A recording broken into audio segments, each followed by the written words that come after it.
Good evening, everyone, and a warm welcome to this talk by Sri Rajiv Malhotra on Kurukshetra of Sanskrit Studies, Who Decides the Adhikara, organized jointly by Samskrita Sangha and Prastuta. Before we begin, I would like to give a brief introduction to Samskrita Sangha and Prastuta. Samskrita Sangha is a cultural body of the students, staff and faculty of IASC. The Sangha, which has been an active body for more than 3 decades, aims at promoting a better understanding and awareness of Sanskrit language, Indian culture and heritage. The Sangha conducts talks and lectures by eminent scholars and professionals, spoken and written Sanskrit classes and workshops. Prastuta is a group of students of IASC, is an organization of students aimed at informing the institute community about national issues and a rich cultural heritage. Prastuta organizes regular talks by eminent personalities on relevant socio-economic and cultural topics. It is worth noting that Rajiv Ji's Being Different was released in the same hall in the presence of again Professor Roddam Narasimha and TV Mohandas Pai way back in 2012. So this is in many ways is a repeat of 2012. So with that introduction to Samskrita Sangha and Prastuta, I would like to invite our speaker Sri Rajiv Malhotra and the chief guest Professor Roddam Narasimha to traditionally inaugurate the event by lighting the lamp.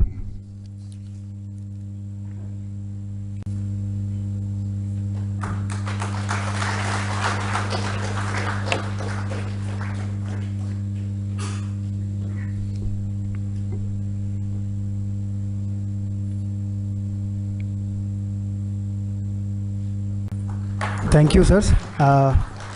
I request Sri Rajiv Malhotra and Professor to take the seat on the dais. Today our speaker is Mr. Rajiv Malhotra.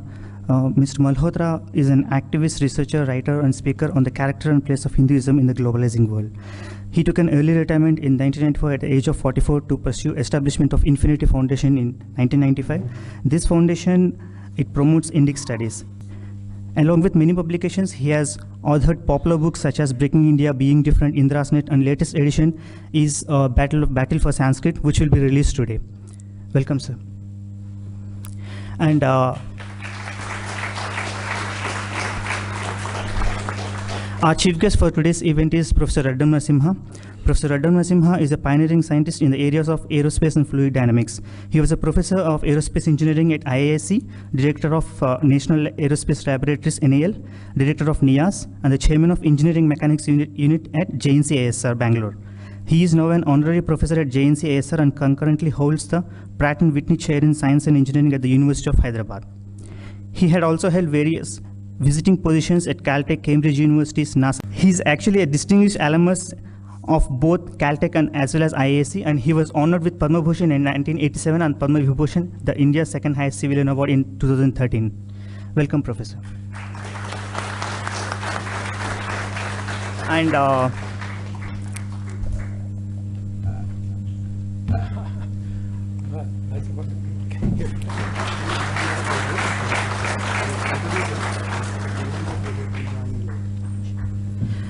And today we have another chief guest. He's Mr. TV Mohandas Pai. Unfortunately, he got stuck in traffic. He'll be joining us late. Thank you.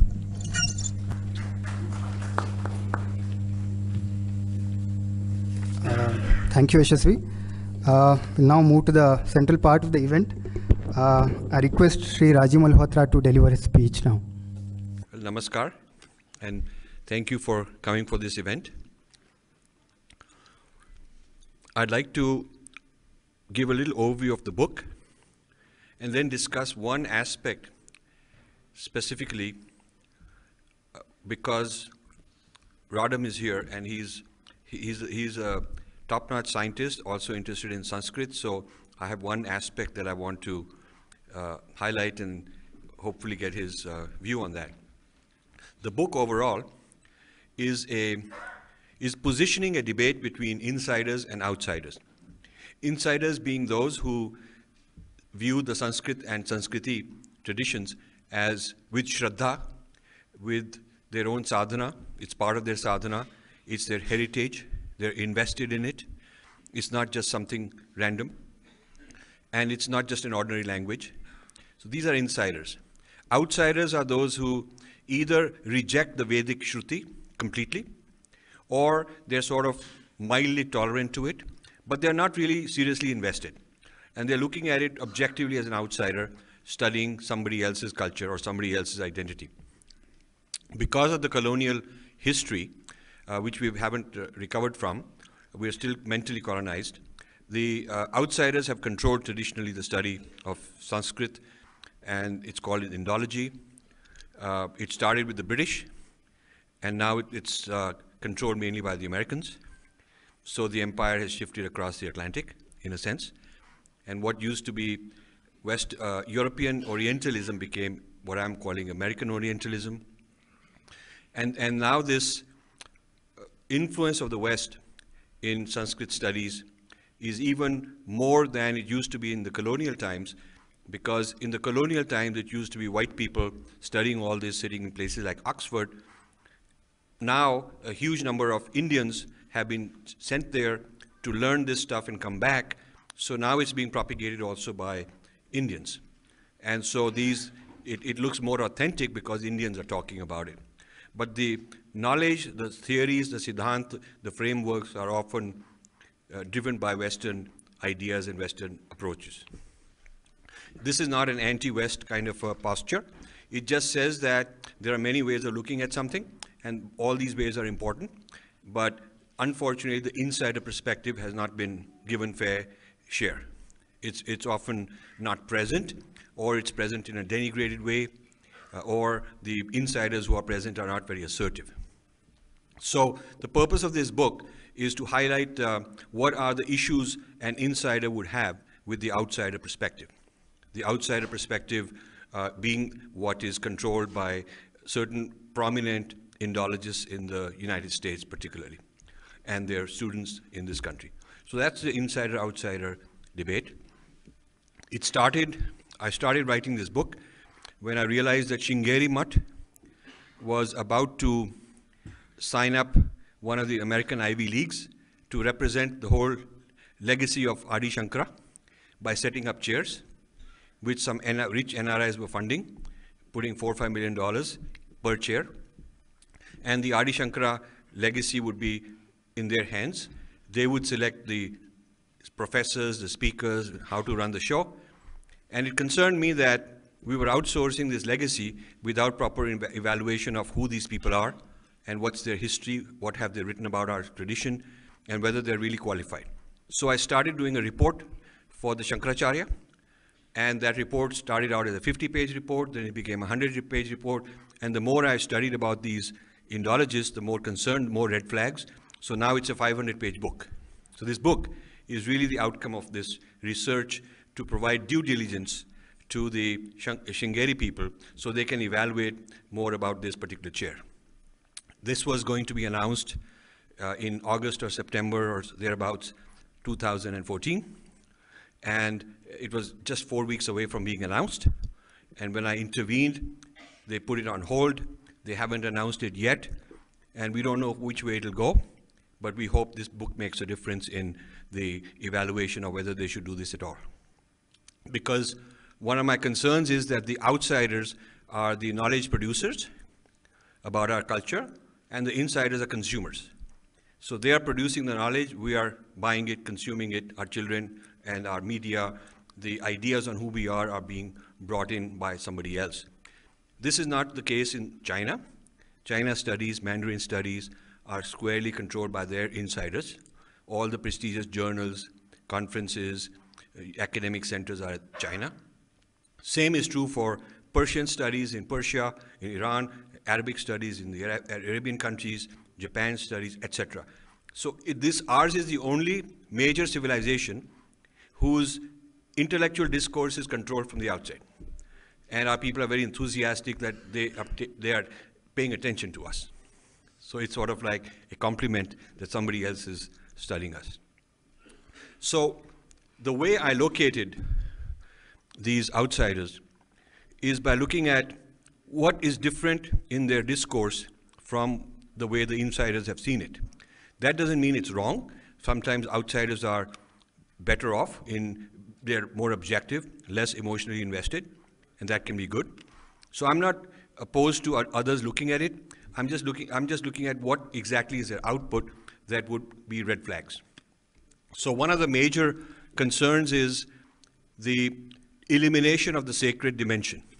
The whole Paramarthika, what the Vedas call Paramarthika, is being eliminated by this kind of school of thought because they consider it either superstition or they consider it backward, they consider it socially oppressive, exploitation, all of that Marxist critique gets applied.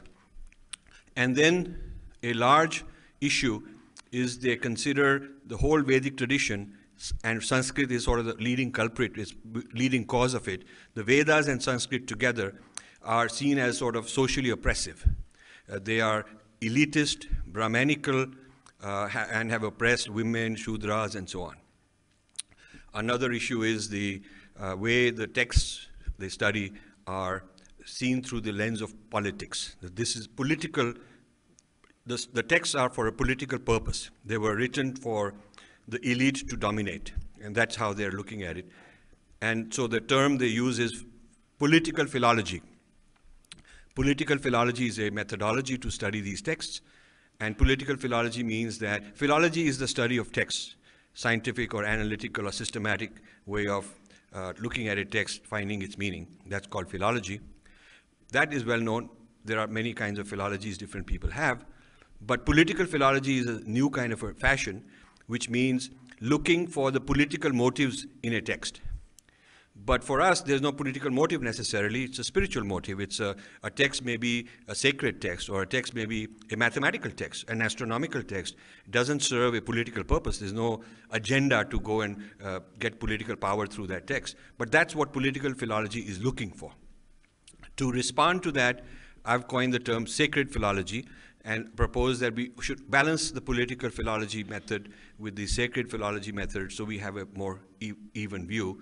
The outsiders want to look at it politically. I want to propose also look at it in a sacred way. So I started looking at who are these outsiders, how do you characterize them, what is distinct about them, and how should a traditional scholar from India look at, how would he relate to them? The point is that the sad fact is that the traditional scholars have not done the Purva Paksha of these Western Indologists. Purva Paksha is the art and science of studying the other on your own terms, understanding them in a very respectful way, and then giving an Uttar Paksha response. It's a very old Indian system. The different schools would do Purva Paksha on each other in a very civilized way, a very friendly manner, but very serious debates would happen.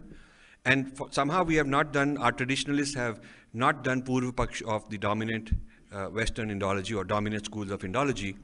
Either they are dismissive, that, oh, it doesn't matter, which is a cop-out, or they're very bombastic, very quick to sort of blast them without even paying attention, without even having taken the time to study, or they are plain old disinterested, living in a silo. They'll give you all kinds of excuses, but the fact is that unless, to keep a tradition vibrant, you must know other people's point of view and you must engage them. You cannot just isolate and sort of disregard them. You have to engage them. So this absence of Purva Paksha, I believe, is very costly. And this book is a Purva Paksha I'm doing of Western Indology, and I want more traditional scholars to join me. And I feel the traditional scholars are actually, they are the ones who ought to be doing it, not me. But one of the problems they have is they don't know English. A lot of the traditional Sanskrit scholars don't know English. I've given the books of Western Indologists to several traditional scholars and asked them for help. And after days, weeks, even months of trying, they've come back and said, we cannot make head or tail of what they're saying because it's very complicated English. It's not just ordinary English, it's complicated English. And it's not just English, but the idiom, and they are referring to Western thinkers that most of you would never have heard of. Thinkers like Benjamin, thinkers like Gramsci, Vico, which are not part of our general knowledge. So a traditional Sanskrit scholar, it's all kind of blue sky, it's all weird stuff. He has no idea what they're talking about. And yet they're talking about our culture. So even though the subject matter is Sanskrit and Sanskriti and Sanskrit studies, it's being done in such a way that the traditional scholar doesn't feel that he can understand. So what has happened is traditional scholars have withdrawn, and they are not part of the global discourse on Sanskrit studies. And this is the issue I'm trying to resolve. Now, the best way to describe, and this is where this segue will take me to a discussion with Roddam, I'm hoping. The best way to describe the school of thought that I'm critiquing is to think of them as a new kind of Charvaks. Earlier Charvaks, who you can call them Charvak 1.0, were a school of thought that dismissed the Vedas, dismissed Shruti. They were dismissives of the sacred transcendental dimension. They were very empirically sharp. They believed in the material world and what you can see with your senses, like modern science in some ways. That is what the truth is. So the claims of the Vedas and all that, any Shruti type idea or spiritual idea would be dismissed. So that's what the Charvaks were. Charvaks were respectable people, very learned, very highly qualified in grammar and Sanskrit, and very fierce fighters and debaters. The Charvak 2.0 are the new Charvaks that is the subject of my study. In the sense of being materialists and rejecting the Vedas, they are similar to Charvak 1.0. But there are many new qualities that have entered Charvak 2.0, which did not exist previously. The Charvak 2.0 are basically materially very wealthy. They come from rich institutions. They have a lot of power, so they can control the discourse. They can deny the insiders equal play. They are connected with Western power centers. The Charvak 1.0 were not like that. They were modest people, and they were not sort of materially dominating or politically very strong. But the Charvak 2.0 can throttle, can choke the insider view from the Vedic side, which was not the case with Charvak 1.0. So they're more dangerous in a sense to the Vedic point of view. Now, the question is, in what ways has knowledge evolved since the early times till today? In what ways has knowledge changed that with reference to the Charvaks, whether it's 1.0 or 2.0, in what ways have things changed? And this, I think, is the crux of a point I want to discuss with Roddam. I think, and I've known Roddam for 25 years and had many discussions of this kind, so I'm very glad he's here. And as I understand it, Roddam is very strong on empiricism as a basis for establishing truth. And so were the Charvaks. So the Charvaks' idea was, since you cannot establish the truth in the Vedas empirically, so we got to reject them. That kind of a thing. Now, something interesting has happened, which was not possible before. Thanks to the West, actually the West has played a role. Now there is instrumentation to measure not your consciousness, but a correlate with your consciousness. I claim a certain state of consciousness. I claim I'm having a certain experience. Now, we cannot do public verification because it's private. But what we can measure is some brain state. Using an instrument, we can measure a brain state.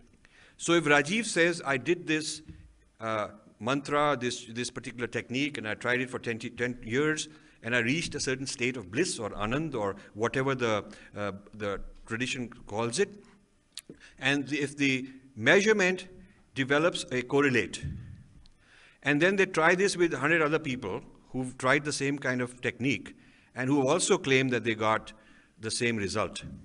And they look at the correlate, the material, physical correlate, the objective empirical correlate of different meditators' states. And they find something common. So they've isolated a signature. They've isolated a measurable signature which corresponds to a certain claim. So this is an inner claim with an outer measurement. It's not as hard empirically as looking at a galaxy, which 100 people can look through different telescopes and they all conclude the same thing. Or if you look at an electron microscope and do the same experiment, everybody can say we got similar results. We're talking about something which is not as hard and as solid, empirically verifiable in a public sense, but it is not as subjective and arbitrary as it used to be before this particular measurement was available. Because before this measurement was available, if somebody said, I'm experiencing this, well, you don't know what he's talking about. Maybe he is, maybe he's not. There's no way to evaluate it. And this correlative measurement is becoming more and more sophisticated. So we're not at a stage yet where a machine can say this is what you're thinking or you're sad or whatever, but it's really getting there. It's getting to a point where the inner experience as measured by people is getting more and more correlated with outer. I just came across a scientific paper in the US and some people who said that they are now able to, with objective measurements, tell when somebody who's an addict is about to slip back. In other words, whatever he's experiencing, his craving to go back and take that substance, they're able to predict before he actually does it. And hence they can get him help. So this is an example of the inner state, the adhyatmic state, being somewhat measurable, not perfectly. This opens the possibility that we now may have something we could call adhyatmic empiricism. So it is not external empiricism necessarily, but it is a kind of an inner science which is now verifiable. This is now beginning to become possible. And so this opens the possibility that the Charvaks have to now upgrade their posture towards the transcendental claims, the inner claims, the spiritual claims, because to some extent these may be verifiable, in a publicly verifiable sense. And you cannot just simply dismiss all that. So that's one of the points of debate I want to start with the Charvak 2.0, that while the Charvak 2.0 is in his Sanskrit department in Columbia University, he doesn't know about these developments. Across the campus is a neuroscience department in the same university, and they are very excited about all this. So you have the inner science, cognitive science, neuroscience people very excited about what they can now measure and consider to be scientific truth about yogic claims and things of that sort. And yet the department, which is supposed to be studying Sanskrit and whatnot, is very dismissive of all that and thinks it's all humbug and so on. So I'm also trying to create a debate between one kind of Westerner and another kind of Westerner. The scientific Westerner versus the one who studies these traditions in a very classical philological manner. So that's an area I have. I was in an ashram a few days ago where I witnessed little kids demonstrating third eye awakening. Third eye awakening, I couldn't believe it, but one kid after another, you block their eyes, you check it out, you block their eyes, and they are totally blocked, and you get to do it yourself. And then you write whatever you want, and you hold it, and they can read it with eyes closed. Some of them can read it from behind also. And and this has been demonstrated by this group in the US and other places, and they're beginning to come out a little bit more into the open and have scientists measure this empirically so that it's verifiable. Now, of course, time will tell us exactly how much they've done, what it all means, but these sort of measurable claims are popping up more and more compared to what was the case in the previous eras. So that's maybe we need Charvak 3.0. Maybe we need Charvak 3.0, and the Charvak 2.0 I'm critiquing is obsolete because they are so dismissive, like the Charvak 1.0, they are so dismissive, and also they consider the tradition to be the cause of human rights violations. They're sort of Marxist, leftist view of the whole Sanskriti tradition as a source of problems. Now, I do agree we have social problems. I'm not denying that. Every culture has these social problems, different kinds of social problems. But I don't think a wholesale dismissal of the tradition on that ground is a justified thing. So that's I could go on, but the clock tells me it's 6:25, and Roddam has to leave at 6:45. So what I want to do is stop and ask Roddam to give his comments, and then we continue the discussion. Thank you very much. It's a great pleasure to be here with Mr. Rajiv Malhotra once again. As he said, we've been friends for now 25 years or so, and have met each other sometimes here, sometimes in the US. And I followed his, almost one-man battles on a variety of issues which are of great interest, I think, to the future of Sanskrit studies, of course, as he has emphasized in this particular book, but really of our civilization as a whole. And I think that, as Rajiv correctly pointed out, in India, a large number of people, and in particular the traditional scholars, are usually unaware of the criticisms that are being made abroad. Now, of course, there are occasionally people who praise what we've done, what we do, but that is widely known, but the criticisms are not so widely known. And now it's a time, once again, that's why we must thank Rajiv for pointing this out to a large Indian audience. It's time once again to see that another kind of colonialism is developing right in front of our eyes, and we are not aware of it. And this comes from the studies that have been made by some very prestigious scholars in the United States. And I've had a chance to look quickly through Rajiv's book. I must say that I've not read it fully at all, but I read it here and there wherever it seemed to me that there was something that I should make a mention of. And I think it's something which everybody should read. Not only those who are interested in Sanskrit, certainly all of them should read it, but even others. I think it's very important to be aware of what's being said and what really actually is our position. So before I come to the point that he raised about the Charvakas and so on, I must make one general point about India, which has actually disappointed me a great deal over the last several decades, which is that our educational system is really basically the one that the British set up. It's still very colonial in character. In spite of more than 60 years now, it's after we became independent. But we have not really taken a square look at the system that we need. It rarely represents an Indian point of view. There may be something about Mahatma Gandhi and a few others. But what has been the traditional Indian viewpoint? What is it that has survived in India? A general appreciation of what happened in India is unfortunately woefully lacking. I've seen even people who are otherwise highly educated, ignorant about what was done. And I can tell you any number of controversies that have occurred in this own country, our own country, where these issues have not been appreciated at all. Let me give you just one instance, and I will go on to the other subject. All of you know that last year in the Science Congress in Mumbai, not the one recently in Mysore, but even there it happened. There were sessions on the history of Indic science, and many things were said there, which unfortunately did not represent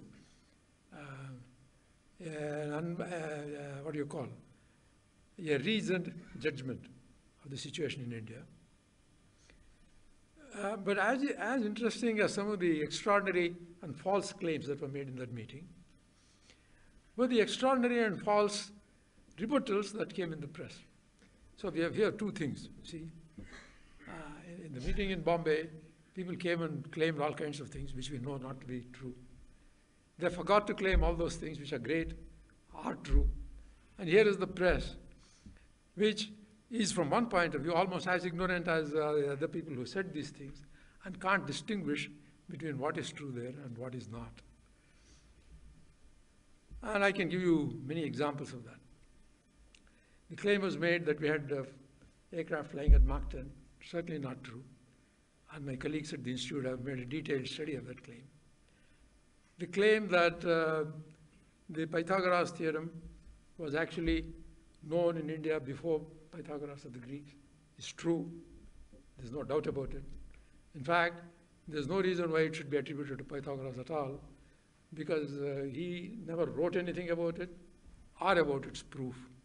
It was only 500 years after he died that somebody started attributing the result to Pythagoras. This is not a Hindutva view. This is the view of very learned scholars at Stanford and in Germany. They said that Indians had no plastic surgery. Not true. There was, actually. And I have sort of gone through all of that and produced the original verses from Sushruta where it said, and what is more, as late as 200 years ago, the British learned how to put your nose back if somebody had cut it off, largely from the Indians. Now the point here is that these are not controversial issues among scholars at all, but this knowledge has not seeped into the minds of a large number of our people. I keep meeting young people very often, and I talk to them about what I think happened in India in terms of science and technology in particular. What is being misrepresented there by exaggerated claims, and what is actually more important to what has happened in the world than we assess. Both things are there. We are downrating, you see, take for example the numeral system. Everybody knows that the numeral system came from here and it's acknowledged by the whole world. But it stops there. It stops there as if some Indian found some trick about numbers, writing numbers, and that was very influential. It's widely accepted, but it stops there. It does not. It doesn't stop there at all. It is a fact that actually this number system changed our conception, the world's conception of mathematics. It changed the conception of what mathematics was in Europe. The mathematics that we attribute to Europe and that we learn in school and college here is the mathematics, apart from Euclid, that was triggered by the ideas about numbers and algebra and equations that went from India to Europe. And if anybody is interested, you please send me an email. I'll actually send you why I believe that. But the young people, going back to the young people, they're very curious to know what is the truth in all of this. They're bombarded by conflicting views, and they have no idea which is right and which is wrong. And when I talk to them, what I find out is that there's a hunger there for knowledge, which our educational system ought to be provided for, but is not. And I think that this is actually a great weakness in India. So people grow up and in fact get highly educated in some specialization, but have no general view of what happened in India, what its impact on the rest of the world was. We know what the impact of Western science on our world has been, but the rest of the world, but ourselves, we ourselves do not know it. So I think that it's very important to take a very close and critical look at what's happening, what has happened in Indian science and in technology. The debate with the West, of the kind that has to be conducted, starts with one big disadvantage, and that is the words. We have to translate words. I see this every day in the newspapers when the things come out in English, discussing concepts which are really Indian and for which there is no truly precise translation in English. It's the same way the other way around too, from English to our own language. Right from such common words that you hear every day: religion, communal, secular, democracy. These words have no Indian equivalents, because those were not the concepts which drove our civilization. Our civilization was driven more like concepts like dharma and knowledge, jnana. And of course, there were other things too. It was not, there was no politics or economics. There was Kautilya, for example. But when you start translating these concepts from one language to another, the debate gets confused. So one of the major suggestions that I'm going to make to all of those who are interested in these issues, is that when you write something in English, keep the verbs and possibly the adjectives from the language, but some key nouns must really be taken, even adjectives perhaps, must be taken from our own language and used as such without translating them into English. We should Sanskritize or Indicize English, spoken in India, written about in India, and not fall a victim to arguing about concepts which are alien to our civilization, where in fact the view that has been taken in our civilization is actually, in my view, still superior. Let me just give you one example. Well, I don't know, there are people speaking many different languages here. What is the word for religion in India? Well, what is the word for secularism in India? Well, for secularism in India, the official translation is Sarva Dharma Nirapeksha. Well, first of all, it uses the word dharma there. Dharma is seen as equivalent to religion. Dharma in India is not equivalent to religion at all. It transcends religion. Similarly, what is the word for religion? Well, in Kannada, I went to a school long ago where Kannada was actually still widely spoken, I must say. And we all read Kannada books. What is the Kannada word for religion? It is mata. And what is mata today? Mata is the vote you give in that poll. Okay? When they count that, they say so many mata. But there is a connection there. Mata is a view. Religion is not just a view, it's much more than that in the Western languages. Why do we say mata? Because we instinctively accept different matas. Just as you accept different matas as possible when you go to vote, India accepts different religious views as natural, is not unnatural. This is a view which is very different from what's been held in other, especially in Western civilization. It is incidentally, by and large, an Eastern view. Not only in India, even if you go to China and Japan, it's very hard to pinpoint what their religion is. One Japanese friend of mine always used to say that he was born like a Shinto, he was married like a Christian, and he would die like a Buddhist. So what is the religion? What is this religion here? What is my religion? I don't know, he said. You pick. I want to come back to the question that Rajiv raised about the Charvakas and about science in India. Once again, I think there is great confusion here. The methods that were used for science in India were not the same as what the Greeks adopted. At first, when I first started my studies, I thought this was something that the Indians didn't know about. As I continued my studies, I slowly discovered that although it was not called the Greek view, that view was rejected after consideration. For example, the Indian objection always was to Euclid. They never argued with Euclid or the Greeks. But if you go to that method, well, you see it's based on hypotheses. And we don't know, the hypothesis may be right or wrong. In other words, how do you know that the axioms are right? You say, I do this axiom, and I go by two-valued logic to the conclusion. And they would say, well, how do you know that logic is two-valued? How do you know that your axioms are correct? That view would have been revolutionary even 100 years ago. But in the West, as with the other subjects that he mentioned, the view is changing around now. And people see that you can't rely entirely on axioms. And that may not necessarily be the best way to go about doing your science. In India, our scientific reasoning in general, always put observation or pratyaksha first. The Charvakas said only pratyaksha. Okay. But the systems which came after them, like the Sankhyas, Yoga, Nyaya, Vaisheshika, Nyaya for example, Vaisheshika and so on, a total of 6 systems. See, in India there's not a single view.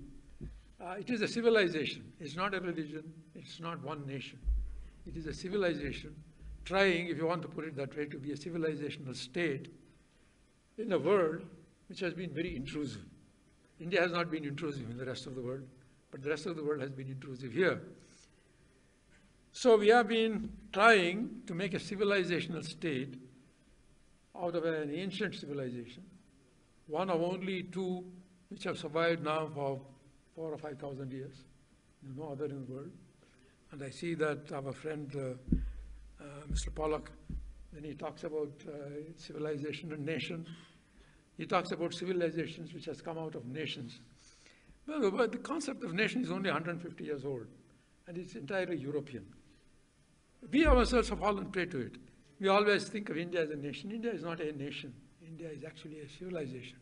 The Supreme Court understands that, but our politicians and our journalists still don't understand that. We are, however, a civilizational state.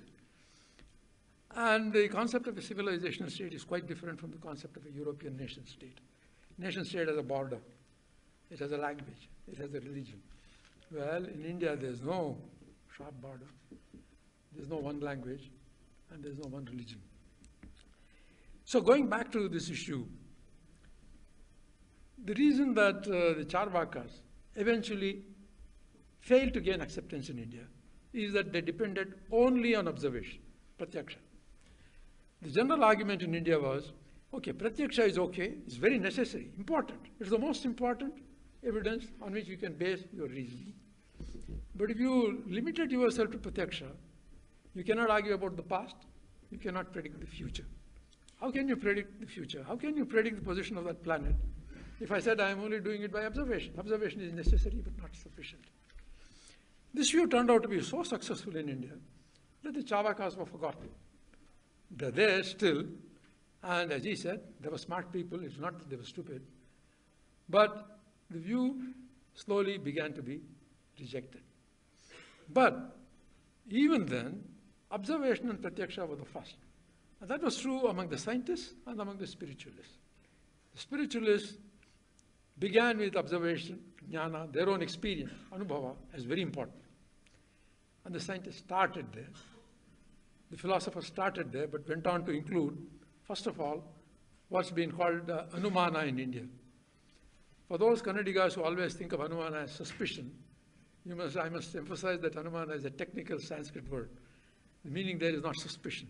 The meaning is inference. Okay? But in that word inference, two things are mixed. It's a reasoning process. But it's not a reasoning process where you arrive at the absolute truth. You may not. Inference may not be absolute truth. But it helps you predict the future. It helps you understand the past.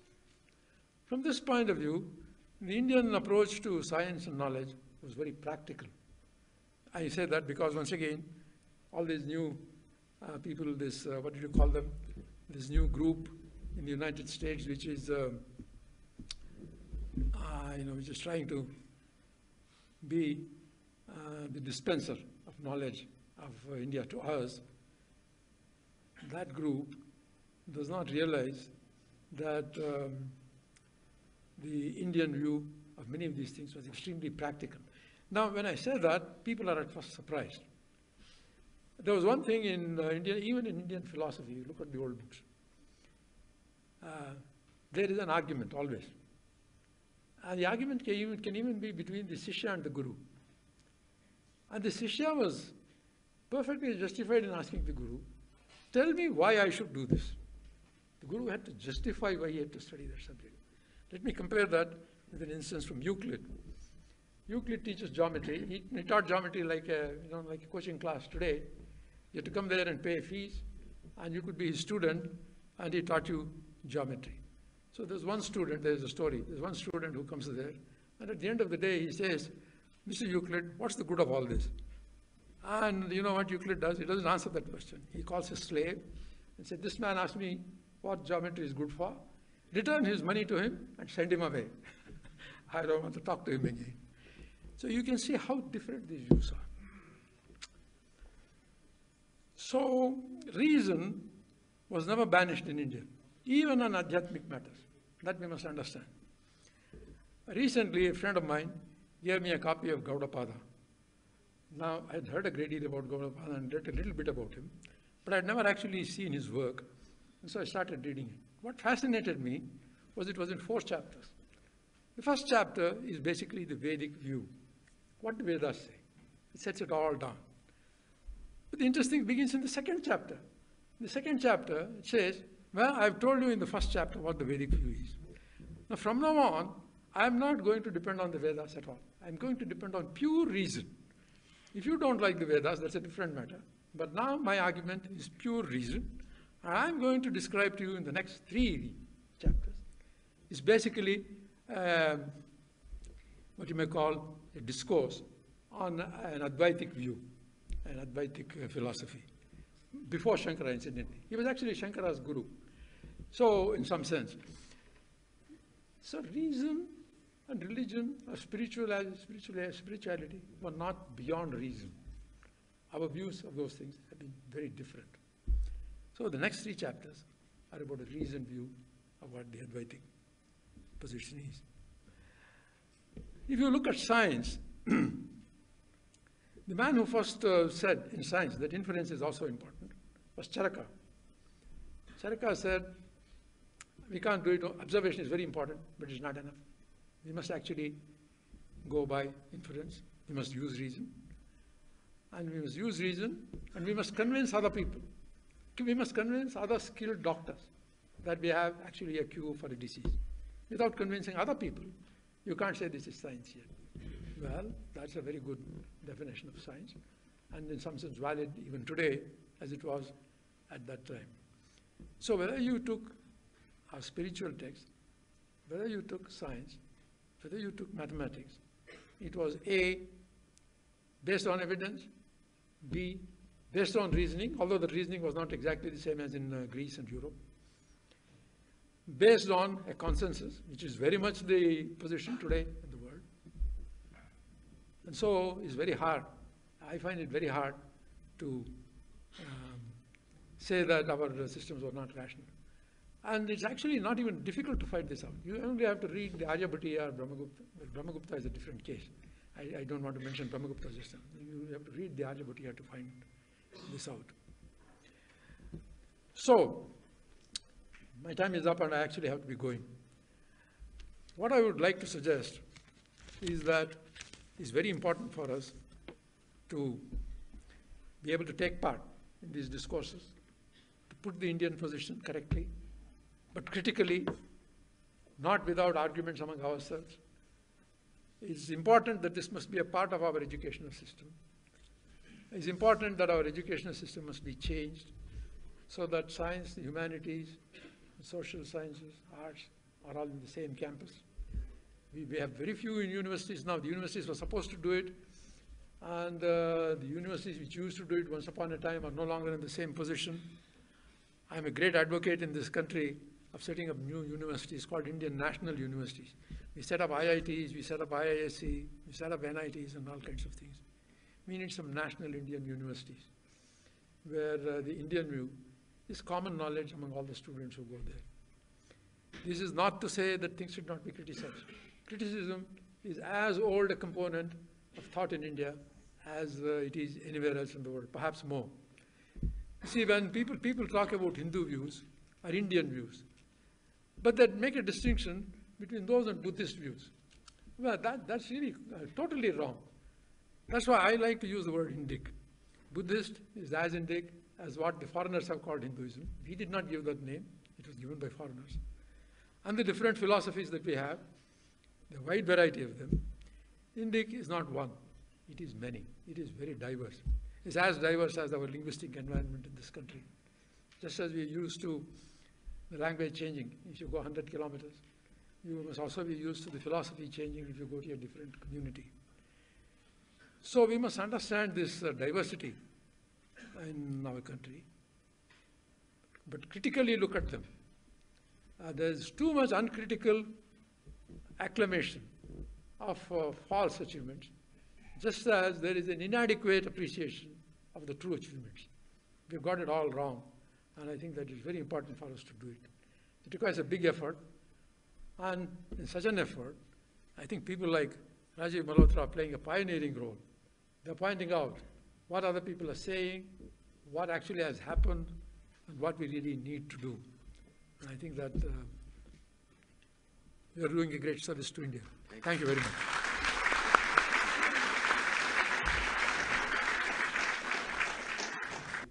And I just want to thank Roddam. He has an appointment. He has to leave. So we're twice blessed. We have one chief guest coming and one going.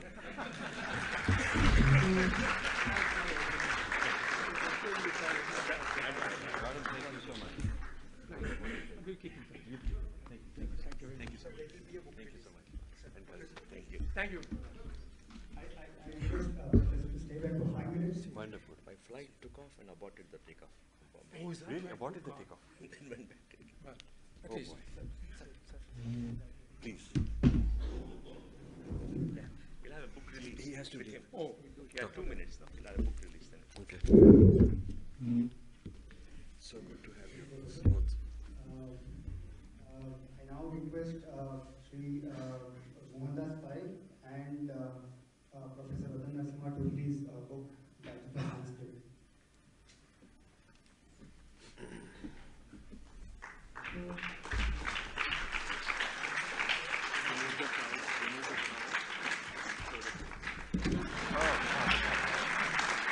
All right. Well, you guys too. You guys. Very good. Thank you. This is good.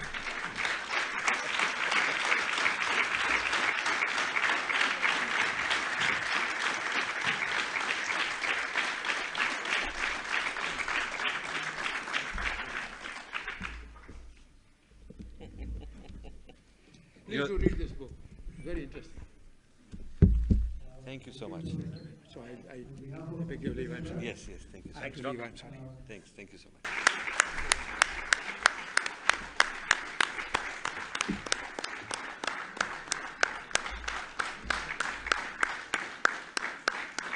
Folks, I'm happy to be here finally. My flight was taking off, then they aborted the flight, so we had to go back, recheck the engine, and come back from Bombay. Took some time. I think Rajiv has been raising certain fundamental issues for quite some time, which all of us need to debate in this country. And the fundamental issues are, should civilizations protect their identity and retain their identity? Now, we are a very old civilization.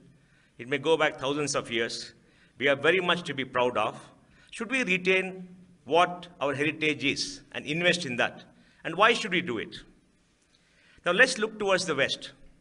In Europe, they claim that the Western civilization civilized the world. And they invested heavily, and they go back to the Greek tradition. Greek, Rome, they forget the Dark Ages, then the Renaissance and the Enlightenment, and they claim a unique place in world civilization and the mastery of this planet, because they say we are the ones who made civilization what it is, and they write about it, and they write about us, they write about the Chinese and the Japanese, and say that we are the superior civilization. It's a white man's burden. But they preserve the Greek classics. They have a lot of universities which reinterpret the Greek classics from time to time. They translate the Greek classics, the Roman classics, into English and various languages, European languages, and they have debates, conclaves, and they have mastery over the civilization, and they have retained their identity as Europeans, inheritance of Western civilization, something called the Western civilization. And they interpret our civilization, in their view, what Rajiv keeps saying, Pura Paksha, and they propagate their point of view to clearly demonstrate their mastery, to say that they're the originators of science and technology and everything else. So they have preserved. And they claim they're the center of the world. China, a very old civilization, in the Cultural Revolution destroyed everything that was of the past. We know what Mao did, right? In the cultural civilization, cultural revolution, the intellectuals are put back to the field to plow and for agriculture. And anybody civilized, educated, were banned, are put in the field to work, are sentenced to hard labor, because they wanted a break with the past. Now suddenly, when China has become the largest economy in the world, they want to rediscover their heritage. The Chinese took English names. You go to China, you talk to young people, they got two names, a Chinese name and an Indian name. I mean, a Chinese name and an English name. And they felt that they were deprived, and they want to demonstrate superiority, so did that. Now, China has become rich. China is going back and trying to rediscover its roots, I think an American author, I don't know his name, has written a 14-volume book, Why China is the Heart of the World Civilization, and all the great discoveries of the old world happened in China. And now they're claiming the heritage, and many scholars in the West are mimicking the same thing, talking the same thing, and glorifying China. And in China, the billionaires are going back, buying those old Ming vases and all the artifacts which have been taken away, especially after the sack of the Summer Palace in 1864. We all know Summer Palace was the height of human civilization, 1 square kilometer of pleasure and beauty, which was sacked by the European forces in 1864 in the Opium Wars. And all the artifacts are distributed. Now they're buying them back and putting them in their museums. They're opening museums. They're giving pride to Chinese to say we are Chinese. And if you talk to young Chinese, they're they got a lot of pride and very proud of the country. They think they're patriots, and they march on the streets every time they have an anniversary of the Nanjing massacre. I think Nanjing, killing in 1933 or some other around that time. The Chinese have done it. The Arabs are doing it.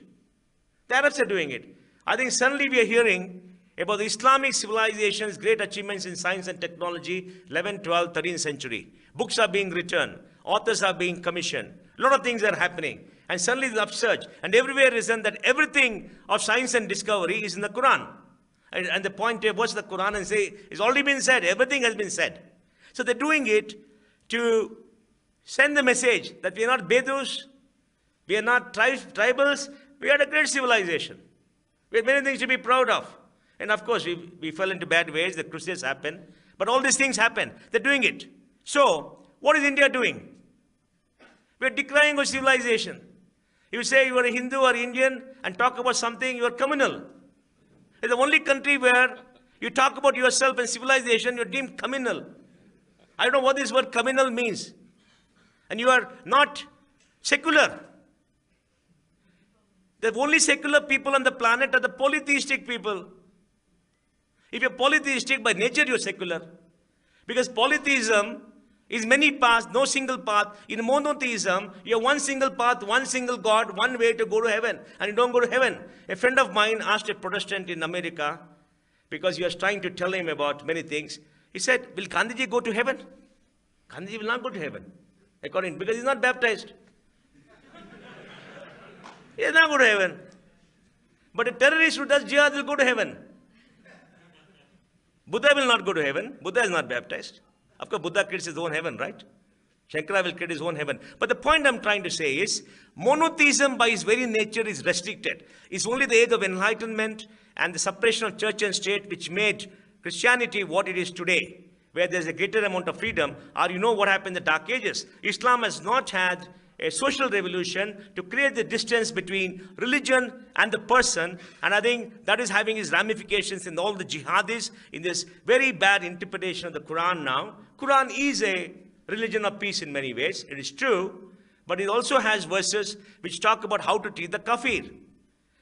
There are verses in the Bible, in the Torah, how to treat others. There are verses in Manusmriti, how to teach people who listen to the Vedas, right? We all know that. But we don't activate that. We ignore that. Why do we ignore that? Because they were creation of a particular time and space, and they're not very relevant today. We take the good things and say all the things should go away. And Christianity has done that. Islam has not done that. So we have the ayahs, we have the jihadis who interpret, and they're all supposed to be good Islamists. And they're the ones who are going to go to heaven. So the monotheism creates a single path, whereas polytheism by its very nature creates multiple paths. And in polytheism, even an atheist has got space. Atheist is part of it. Show me which kind of a social structure or a religion provides for an atheist to be a full member of society. So, we can never be communal. The idea of communalism and what it is I don't know what it is. So now, who should preserve a civilization's heritage? Who should preserve it? The question we got to ask. And the other, my friend Rajiv is asking, who should preserve it? The people to whom the civilization belongs should preserve it. They must invest. They must have scholars. They must have literature. They must have translation. They must have universities which do research. And we talk about it. Not to say Mera Bharat Mahan and all this thing, flying saucers and all that. We know they're all figments of somebody's imagination. But the good things about mathematics, about science, about ethics, about metallurgy, all the good things which are there have to be preserved and spoken about because they give us an identity. Now our children don't speak our languages. Our children don't speak Kannada, Hindi, Konkani, or whatever it is. They speak English. And when they speak English, what are they going to teach them as content in your own civilization? The cuisines are all McDonald's and, what is Friday? Good Friday or something like that, right? Something, TGI, yes. Huh? TGI Friday. TGI Friday, okay. They got all this stuff, pizzas, gizzas and all that, right? I thought pizzas are banned now in the last 2 years. But, our own food, our own cuisine is so rich, we're not passing on. Our lullabies. I go to Bangalore airport, I see a Kannadiga mother tell this small kid, ba ba black sheep. Oh my God. I said, why didn't you say about the nursery rhymes in Kannada? That's beautiful nursery rhymes, right? They're there. How are you going to transmit it? Who has to preserve that? We have to preserve that. It cannot be preserved by outsiders. Now, the greatest, I think, I don't know, I may be wrong, the greatest collection of Sanskrit literature is out of the West. Maybe in Chicago, maybe in Germany, maybe somewhere else. Max Muller has become the global authority about our civilization. And Max Muller, I don't know whether he knew Sanskrit, right? He probably... He had a dictionary. He had a dictionary. The first thing you do is create a dictionary. On the dictionary, you read and you write and interpret what you want. Wendy Dong doesn't know Sanskrit, but she's the acknowledged authority about Hinduism. 1.27 billion people's heritage and civilization captured by a few individuals who preach a particular way, and we're keeping quiet. What kind of a country is this? What kind of a people are we? Don't we have ... to stand up and protect ourselves? And we have these malcontents going on TV and decrying us for standing up and saying, that's not right. And why are we so tolerant? It's because we're so tolerant. There's growing tolerance. Not intolerance. There's growing tolerance in this country. Growing tolerance. Tolerance to decrying yourself. Very good. Tolerance to giving up your past. Tolerance to others, to letting others dominate your discourse and your civilization. Tolerance to giving up your heritage, giving up everything that is you, in your blood, in the way you live, in the way you dress. Everything is going. So we have to preserve it ourselves. And Rajiv is raising that point. To me, that's fundamental. And then, what have we lost? We lost a lot. We lost control of our lives. We lost control of our civilization. We lost control of our thinking. All these people, some schools of Western thought, like Wendy or somebody else, he's very opposed to Sheldon Pollock. I know, I'm a little bit more softer. Whatever it is, doesn't matter. But, they're writing in their culture, their milieu, which is right. There's nothing wrong. If we are foolish and we are stupid, we can't blame somebody else. He's writing to control us, to dominate us intellectually, tell you we know more about you and this is the way it is. And we have people like Ananya Vajpayee and others going writing silly articles in the Hindu about all these Sanskrit scholars in Banaras for hundreds of years preserving the culture, why the Misogynists and the bad people, and she going to this place, wonderful place in wherever she goes with Wendy. He is the greatest creator and the voice of Sanskrit. And we keep quiet. So we're losing ourselves, we're losing our own culture. All the people in this room are part of this transition culture. You know Sanskrit, you know many things, but our children don't. So what is going to happen 30 years from now? We're going to put up a generation which does not know what India is. And we're going to put up a generation when we're going to become the third largest economy in the world, maybe second largest economy in the world. This is going to be a rich country in 2030. We're going to be $8 to $10 trillion. And we're growing pretty fast. And when we grow pretty fast, the end result is we're not sure of what we are. I think it's an important thing that we need to understand. And then, what India should do and why? What should India do? We should take control of our civilizational discourse. We should have many scholars who will research, who will write independently. There is no mumbo jumbo. It's all based upon, facts. It's all based upon what you want to do. It's all based upon data. It's all based upon interpretation. And you can be critical to whatever degree you want. There is no one school of thought in India. We know that. We're a polytheistic people. So we need our own scholars to write, to debate, to create. We need our universities to have rich departments of comparative religion like other people have. The US has many universities of comparative religion. Harvard has it. Stanford has it. Everybody has it. Oxford has it. Cambridge has it. But we don't have it. When the British were there, we had it. We had a Sanskrit college in Banaras. Banaras Hindu University got funding. But after it became independent, suddenly we became secular.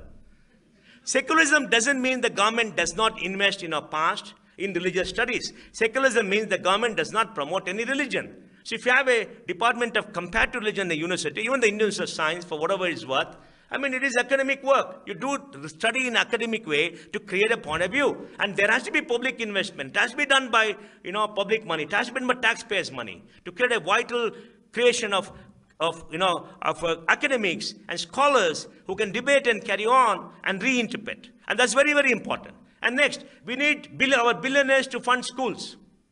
We got 62 billionaires, $260 billion of value of money they got. They need to put money here. Murthy has done it in Harvard. That's very good. But he needs to do it in Bangalore too. He needs to do it in India too. Let him do it in Harvard. Tata gave $50 million to Harvard University or somewhere, right? I mean, he must do it in India too. There's nothing wrong. Do it here. Do it in the world. Do it here. What the Chinese did, they fund universities to make sure their point of view is propagated in the West. We fund universities outside to make sure their point of view is propagated in India. I don't know how perverse you can get. So we lost control. So we give our money because we want to be seen as the white man's equal. I'm sorry I'm making this statement. I apologize. But I feel hurt. It's okay to do it and say, these are the conditions we want our civilization to be propagated. We want our scholars to come and to make sure that people understand their views, right? That's the way we are. We have to promote ourselves. This is marketing. This is a consumer world. Nobody is going to market your point of view, right? We want to teach Balaji, who has never come to India, born in the US or something, a good techie, what an Indian truly is, right? We've got to teach him. So we need our own stuff. So we need our billionaires to fund all this. We need people to come and to study it and create jobs for people who come out of them, so they're scholars, so we keep it alive. Now, why is Rajiv important? Why is Rajiv important? Because Rajiv realized this 20, 25 years ago. And Rajiv has fought the battle. Rajiv has been ostracized. Rajiv has done a variety of books with his own money, with his own time, to tell us, hey guys, you're losing something which is very valuable to you. You're using your soul. You're losing your soul, and it's not going to come back. It takes time to build a soul. You got a lot of soul, hundreds of years of work. Whenever I go to do my Shraddha for my father, when I sit down and do it for my father, we do the Pindadan and all that, right? I always think of the long line of people who sacrificed and did many things, so I could come into the world and be what I am. I am what I am because of the investment they have made in creating a society, keeping society alive, creating culture, right? And by this, I pay homage to their souls. I'm a long line, it's a continuum, and I must pass it on. And I'm not passing it on. I must pass on my heritage, the good and the bad, and allow them to debate. But we're not doing it. The disconnection is happening. We're giving up. Is it good to have traditions?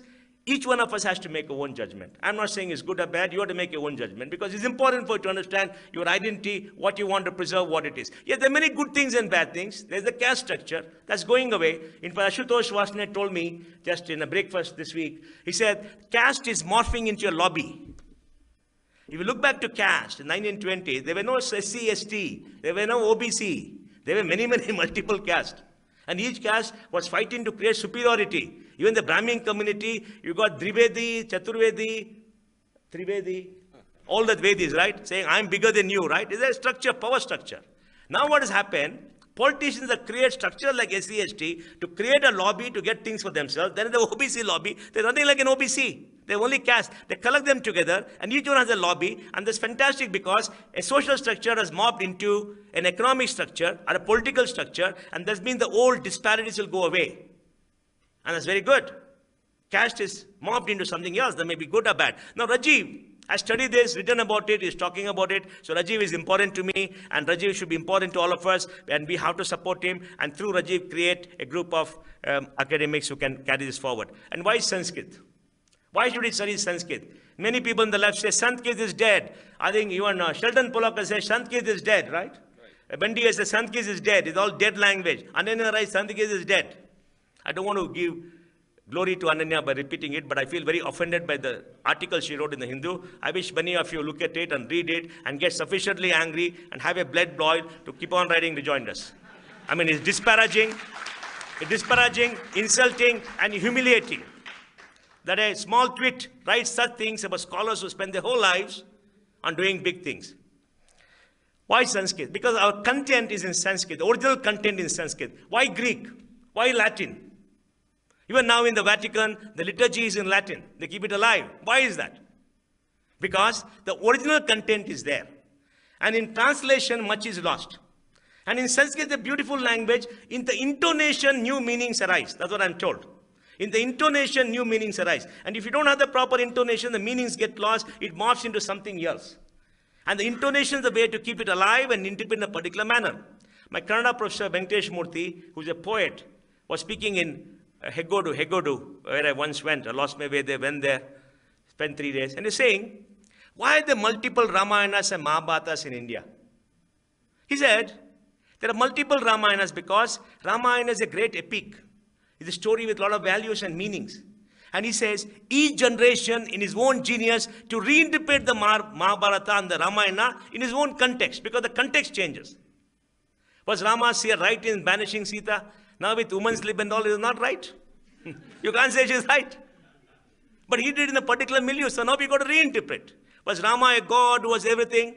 Or Rama a great human being? We got to reinterpret. So every society, every generation rewrites Ramayana in his own way, and there are multiple points of view. But to me, the principle of free thought, the principle of interpreting, the principle of not having anything so sacred that is bound in time and fixed in time, and nobody shall move one single word.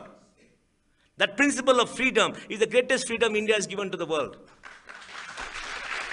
The freedom to critique your own religion, to reinterpret, to rewrite, and to say some things that you want. You can make Rama into a Ravana, Ravana into a Rama, it doesn't matter.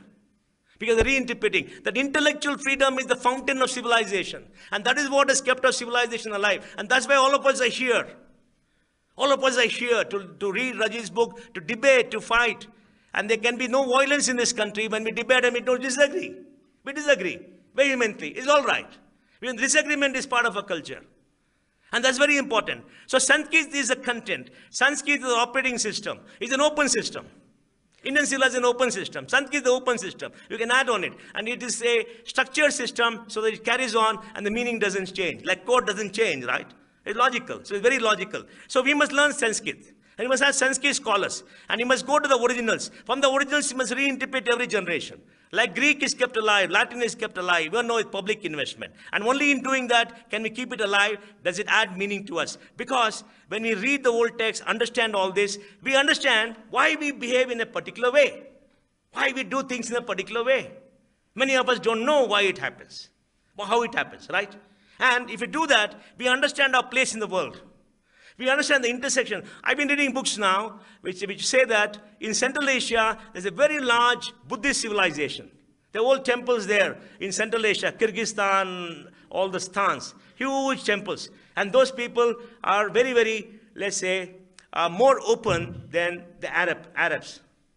And even there in the Middle East, there were temples. So we don't know our own history, how far our civilization spread. And there's a book in the book which says that in Armenia, there was a Hindu community in the 13th century.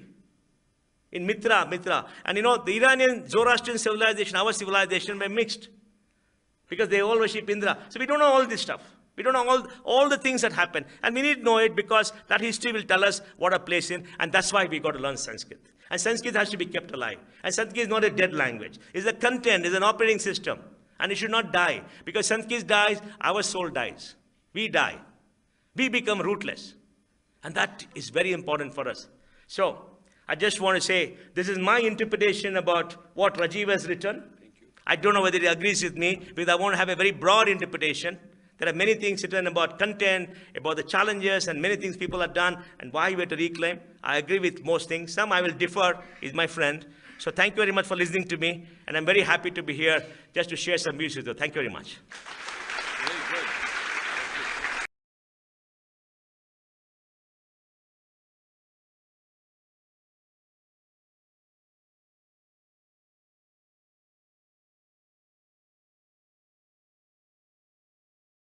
Have been subject to first person criticism because people had similar experiences and they codified them. They are subjective experiences, but it got codified. And if there is truthfulness in the interpretation, a bunch of people agreed that this is what is going on. For instance, they have said we have 72,000 nadis, and these are the psychic subtle energy centers. And I'm sure that they didn't come up with these numbers. There has been, there is no any scientific objective instruments, you know. So today,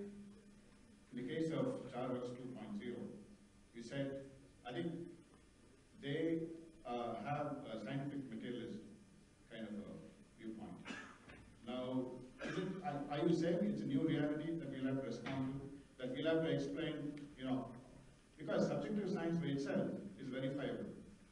They are injective in nature, and you do the experiment. Yeah, let me respond to that. So let me just clarify. Charvak 1.0 is the earlier Charvak, who totally dismissed the Vedas and anything spiritual and transcendental. Charvak 2.0 also like that. The Sheldon Pollocks of the world completely dismiss Vedic Shruti. They are materialists in the sense that the material world, so the Charvaks in that sense, they dismiss the Vedic and they look at the material world. But they are worse in the sense, worse than the previous ones, because they also accuse the spiritual tradition of having human rights violations, and of being toxic, poisonous, and they look at it through political motives, that the whole thing was political exploitation. The earlier Charvaks took a metaphysical stand, but they did not turn into some global, kind of a mobilization of human rights with funding from Ford Foundation and all that. Whereas today's Charvaks are all part of a global nexus for social intervention. So they're not just taking a metaphysical view like the previous Charvaks, they're doing that also. But on top of that, they're interventionists in social science, in social sense. That's why the Charvak 2.4 is more dangerous today. And they've also recruited, and they're a global nexus there also. Now, as far as empiricism is concerned, the Charvak 1.0 and the Charvak 2.0 both dismiss the inner sciences, the Adhyatmic, what you're talking about, the Adhyatma Vidya, they dismiss that. So I'm proposing a Charvak 3.0 who is very, very interested in the empirical science, because that is how progress has been made in the last few hundred years, but who also respects the inner science. So what you are talking about, that first-person empiricism, which is verifiable, and the third-person empiricism, which is normally considered the objective reality, is verifiable. Both should be admissible. And that is what I am proposing. And you're also saying they're correlated in some sense. And the first person can be sometimes verified by the third person, or at least checked, not complete proof, but it can be correlated. Thank you. Thank you. Thank you.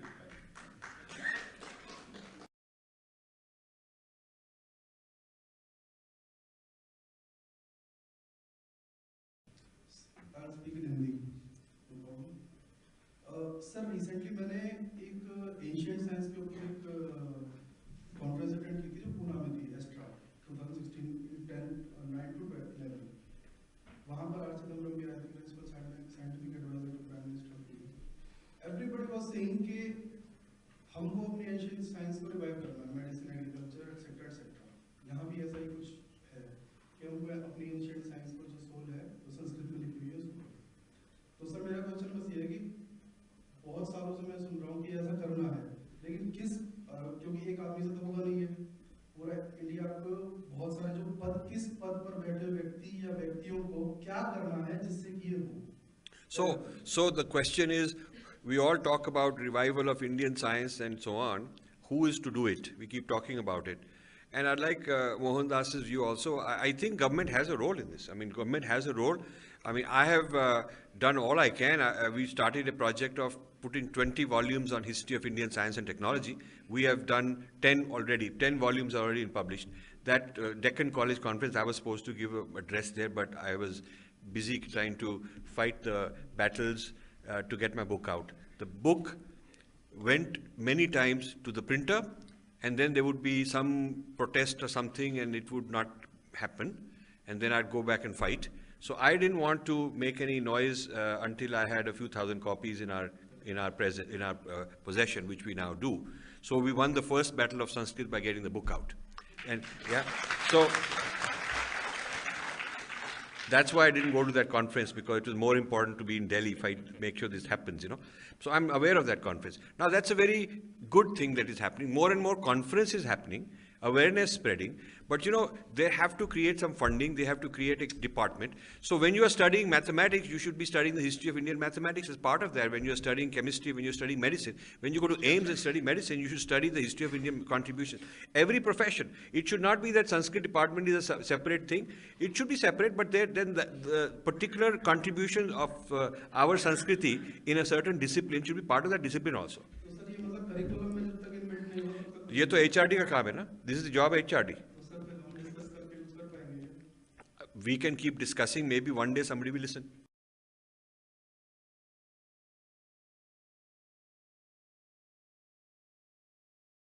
Okay, sir, my next question is, जैसे आपने कहा कि knowledge is controlled by outsiders. अब ये general question है, ancient science के ऊपर नहीं है। आईआईसी बेंगलोर में खड़ा हूँ, मैं बीआरसी से हूँ। वहाँ पर भी बहुत सारे लोग, हमें जैसा देखा है, यदि मेरा पेपर नेचर में पब्लिश हो जाता है तो I'm very happy. Yes. मैं सोचता हूँ, मान लेते हैं नेचर का वो होता रेफरिंग, तो वहाँ पर मेरे पास पेपर आया, मेरे पास पूरे वर्ल्ड की नॉलेज है, वर्ल्ड से जितना भी नॉलेज आ रहा है वो मेरे पास आ रहा है, everybody is typing and sending to me. उसके बाद क्या है कि मैं रिजेक्ट भी कर सकता हूँ, उसे दोबारा भी भेज सकता हूँ, तो उनके पास तो एक बहुत अच्छा नॉलेज सोर्स क्रिएट हो रहा है। तो बेसिकली तो सर ये तो हम अपने he's making a very important point, that all the prestigious journals where everybody in India want to send their paper, because if once it gets published in this Western journal, then his career is made. So the referee who is deciding which one to publish, which one not to publish, sending it back with his comments, he gets to suck all the knowledge of everybody. Whether, even if out of 10 papers he selects one, the other 9 he gets to learn their knowledge. And he can use it. So this is an amazing control of journals, and having the reviewer in your in somebody's particular ideology and somebody's civilization means that he's the clearinghouse to legitimize everybody. Who gets through, who doesn't get through, he's the gatekeeper, and therefore he accumulates knowledge of everybody just for free. and he uses it for their benefit. Yeah. So this is the importance. Who controls the journals? Who controls the dissertations? Who controls the publishing houses? Prestigious. I am publishing this through a British publishing house owned by Murdoch, HarperCollins, and Penguin is owned by the Americans. So these two control the international publishing scene. Now, why do I do it? I can get this printed anywhere. Manipal Press, very good press. He's part of the Manipal. He's the chairman of the Manipal group. So they are one of the finest presses. They are the ones who printed it. I got a quote. I could also get it printed. But if I got it printed and published from a small press, it would not be in the airport shops because they don't have clout. Only these big publishers have clout to put it in prestigious airport shops and other places. So an author like me has to go with them. So this is how the whole system of distribution of knowledge, the channels of knowledge distribution are controlled by certain people. So all the producers have to go and beg them and be with them and all that, right? Similarly, these literary festivals like Jaipur and so on, they decide, okay, now they did not want my book. I don't give no reason. They did not include it. The festival is starting in 3-4 days. But people I criticize who are on the other side, they've been felicitated for the last 8-9 years, every year one after the other. So it's a one-sided thing. And their attitude is, well, it's our festival, you can do what you want, it's not, we don't have to give any answer. So these channels, media is another channel. Media is also biased, and they don't owe any explanation. They never I have never been reviewed. This is my 5th book. No book has been reviewed in any mainstream media ever. The only time they mention me is to attack me personally. So it's very surprising. The Hindu, for example, the Hindu newspaper, which should actually be called the anti-Hindu, you know, yeah. Every time a book has been out, we always send all these guys and they ignore it. Suddenly, they produce a huge article against me, attacking me for personal things, not arguing about the content, the philosophy, the principles, the substance of the book, but trying to insinuate all kinds of things against me, as if I'm a well-known person to their readers, but they have never even mentioned me in the past. So I'm suddenly important when it's time to attack, and when my book is out, I'm not important enough to even review it. I told them you should review even if you give a negative review. At least review, acknowledge the book exists, you know. This is how biased things are. I don't know. Let's ask what do you feel is the solution? मैं समझता हूँ कि solution ये हो सकता है कि जो कोई जैसे बालाजी एक पोर्टल करेगा जहाँ की जो नेचर को भेजा गया लेकिन पब्लिश नहीं हुआ उधर पब्लिश होगा. Very good idea. और उसमें एक टैक्सोनॉमी डालेगा. Very good idea. और जैसे वो पब्लिश होगा, सारे के सारे स्कॉलर्स आपके जैसे सब लोग इधर जाकर उधर देखेंगे और उसका एक मूवमेंट होगा जैसा ट्विटर में है. अभी मीडिया का कंट्रोल चले गया क्योंकि हम सब लोग मीडिया बन गए. ट्विटर में सब लोग हैं, ट्विटर के बारे में अटैक करते हैं, लिखते हैं। और जो अभी कॉलेज से बाहर आ रहे हैं, जो नवयुवक बाहर आ रहे हैं, वो सब लोग अभी ट्विटर पर ही न्यूज मिलता है उनको पेपर नहीं पढ़ते, टीवी नहीं देखते, और बोलते मैं टीवी नहीं देखता हूँ, पेपर नहीं पढ़ता हूँ, लेकिन सब इंफॉर्मेशन है। सो टेक्नोलॉजी से कर सकते हैं, अगर बालाजी महाराज मन करे, उनके पास पैसा है, टेक्नोलॉजी है, ये हो सकता है। So Balaji, now it's your responsibility.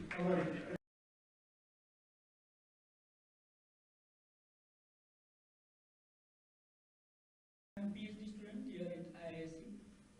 Actually, my question is very similar to the first question that the previous person asked. So there has been glorification going on by many of the religions about the past, and especially about the Indian religions. There is very sharp attacks by the left in the country itself. But the thing is, it is either over-glorified on one side and it's either over-attacked on the other side. And the science, whichever is there, it is discussed mostly by the historians or the politicians, not by the scientists. They are not very much participating in it.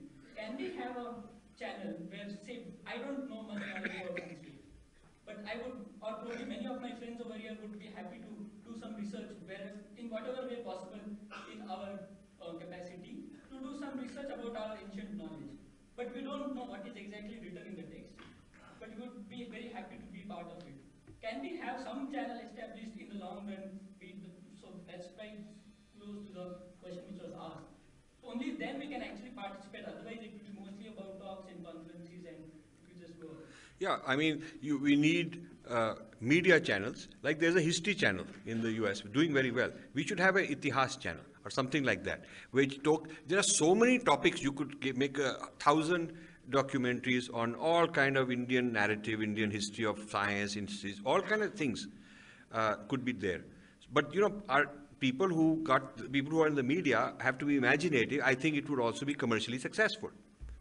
It will take investment to do all this. So these are, the consumer wants it, the public wants it. The mere fact there's so many people, and wherever we go, people are looking for this. But the supply of these kind of things has not yet happened. It bothers me also, and bothers you also, I'm sure. No, the thing is, Are happening. Certain things are happening. For instance, Ayurveda is being promoted. It's a good example. Ayurveda is being promoted. It is helping people. Now Baba Ramdev is giving it a bigger push. He is making it very neighborhood. Go to the neighborhood store and buy some things and all that. His billionaire. Someone told me that his consumer goods. He's number 3 consumer goods like oil and toothpaste. Not easy to dislodge these huge multinationals with basically very simple rudimentary grassroots movement, and it works. So local product, Swadeshi product is becoming successful again. So I guess it's a business model. People should try to become Swadeshi and introduce these ideas.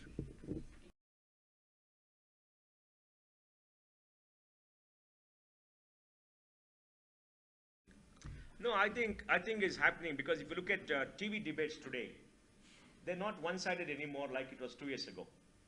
There are multiple views coming up, and TV producers and the hosts also are now coming around that there are multiple views because they're losing the leadership. Every time they criticize something and take one-side view, growing intolerance, people throw stones at them and they're losing the leadership. Because Twitter is there, social media is there. The key, what is the key? The key is for all the people who believe in one views to stand up and say and propagate the views and put content and stand up and fight the battle. Now it's very cheap to fight the battle. At least you couldn't fight the battle because you wrote an article in response, somebody, they will not publish it. Now put it on Twitter, put it on Facebook, hundreds of people will see it. Publish it. Don't be abusive. Be rational, data, and publish it. And very soon, if more and more comes, you will warn everybody else. The tide has turned. And society is much more open. So the control for the mind. You see, in India, from the time of Nurul Hasan till today, our institutions in social sciences have been filled with leftists. Because if you're not a leftist, you never got a job for many years. So you drove away the right. I mean, there has to be a balance between the left and the right. History is all something called subaltern studies. Subaltern studies, right? I'm learning these terms. It also means in a particular way of telling you what you are, and they've taken control of your mind. So it's not an open mind. Why? Because the space has been located. Swaraja magazine. It's fantastic. We're all investors. They're having a point of view. We need more like that, and people will invest. You start new things, you get people like a Jerry Rao or somebody like that, or Rajiv will start a portal, or Balaji, he can fund it, right, Balaji, after you exit. So now, you need to do all that. The content is important. I think many people should write, and all of you should start writing about views and following it will take shape. So just to give you an example of what he said, just to give you an example of the power of social media, I was attacked last June, and they made a petition to ban my books. They told the publishers that to withdraw his books, ban his books. So really they were trying to prevent this book from coming out, because I had announced it in the Thailand conference, created a big anger against the other people, and they wanted to prevent me from having my book out. So they got a lot of signatures, and they got a lot of articles in the newspaper. So we had no response available to us in the newspaper. Hindu criticized me, would not publish my response with Business Standard, all these guys. So we went to social media. They got 250 signatures for their petition, and we put a counter petition, and we got 11,000 signatures. Yeah. And many of you, and people I addressed this morning in Sanskrit Bharati, many of them were actively involved in helping my signatures. And the Sanskrit University I talked to, yesterday, the Yuva Brigade I spoke to the first day in Bangalore, all of them told me, all of them got involved. And so it is grassroots movement. It is literally people's movement. So we had 40 signatures for every one of theirs. So therefore the debate was over. And therefore the media also stopped, because they figured that they are fueling this response, this angry response. That's how this book came out. So it's the fact that we won this battle for Sanskrit by having this book out is actually a victory for social media.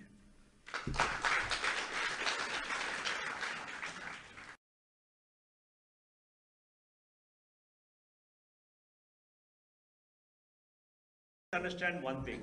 Democracy is a system of competitive lobbies. The lobby for Sanskrit is dying. We are not talking, we are not speaking, and we are taxpayers. Government spends our money. Siddaramaiah may not like Sanskrit. The JDU may not like Sanskrit for political reasons, ideological reasons. But we, the people, have to come together, petition him, and tell him we better do it. We are the voters. We have to ask him to spend our money wisely, and people write a petition, change all this, go to court and change all this, become more activist. And the only way we have to come together is, like I'll tell you, why are our temples under the control of the government? It's illegal. All over the country.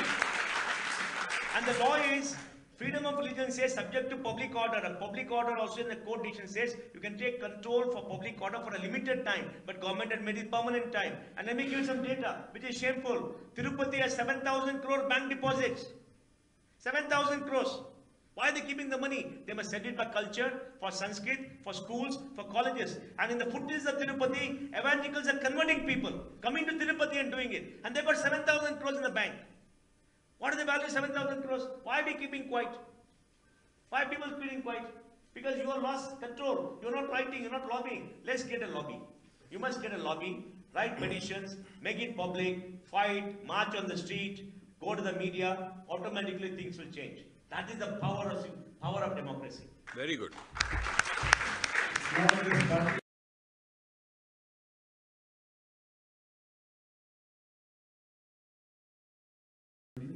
question is to Rajiv sir. You have often said that the sages and Swamijis here are dismissive of your work, saying it doesn't matter, they are doing their own sadhana and stuff. How do you plan to engage them? Because I think it's very important, because they have huge following in millions, and most of them are not on social media, and it's important that we sure. I never said that all of them are like that.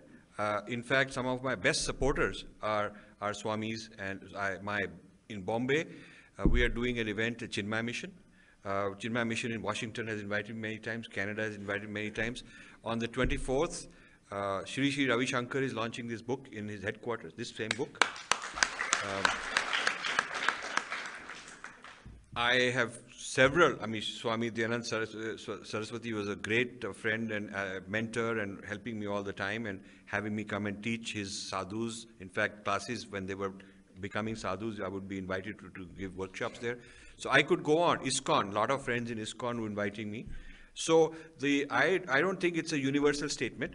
It used to be the case, I would say, when I started this, that the spiritual people didn't want to get involved in controversy. They want to take a safe way, and they were more into the otherworldly realm and kind of withdrawn, introverted, and did not want to take action.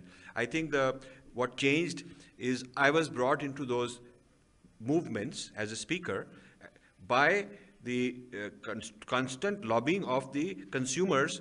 So Baba Ramdev, when he called me, he says, so many people have been saying, unko bulao, now I'm so happy you are here. So he didn't know of me, but his followers would constantly say that you got to bring this guy. Same thing happened with Art of Living, same thing happened with Chinmaya Mission. Chinmaya Mission, I have so many friends and supporters who are part of my group from Chinmaya Mission, that they keep telling their Swamis that you have to come, you have to bring this guy. So I think that things are changing. And I now intend to approach Jaggi Vasudev, because so many of his followers have been writing to me, and they're part of my discussion group, and one day we will also have a meeting there. I'm going tomorrow to Amrita University, Mata Amritanand's University, and I've been there 5 or 6 times. So I don't think, and Ramakrishna Mission in Chennai is hosting me. I've been to there. So I think it's not universally true. Now, I have a lot of experience in dealing with these groups, so I can tell you who's what.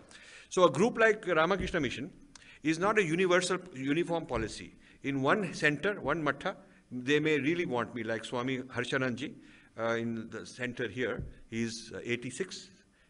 Brilliant man.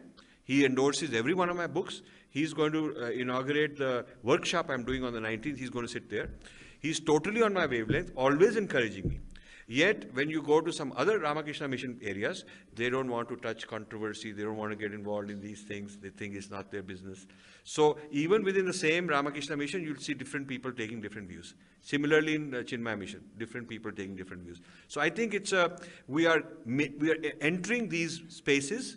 We are entering them and making an impact. Especially young people can go and continue the lobbying with their Swamis. And Swami listens to their own followers. So Swamis are changing because their followers are coming. See, I won't mention this name because I don't want to spoil my relation with a particular group. But a very, very major group in the US used to invite me for their annual fundraiser as the speaker, and they would raise a lot of money. And I would be happy just to make sure that they're getting some thing. And when I started my books, first book they invited me, it was a huge success. And then after a while, because of all kind of controversies in the press, they said, the Swamiji said that, no, we can't call him this time, because, it's not, they were more concerned about their own PR. So the teachers of their Bal Vihars and the various classes they hold, these teachers got together, lobbied the Swami that you have to bring him.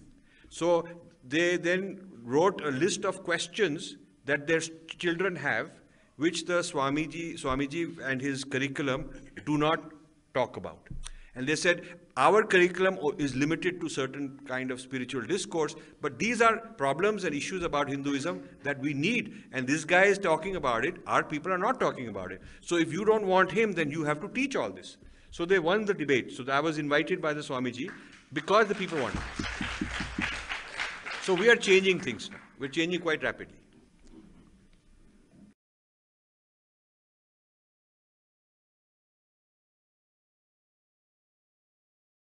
My question will start with a small Hindi कहावत.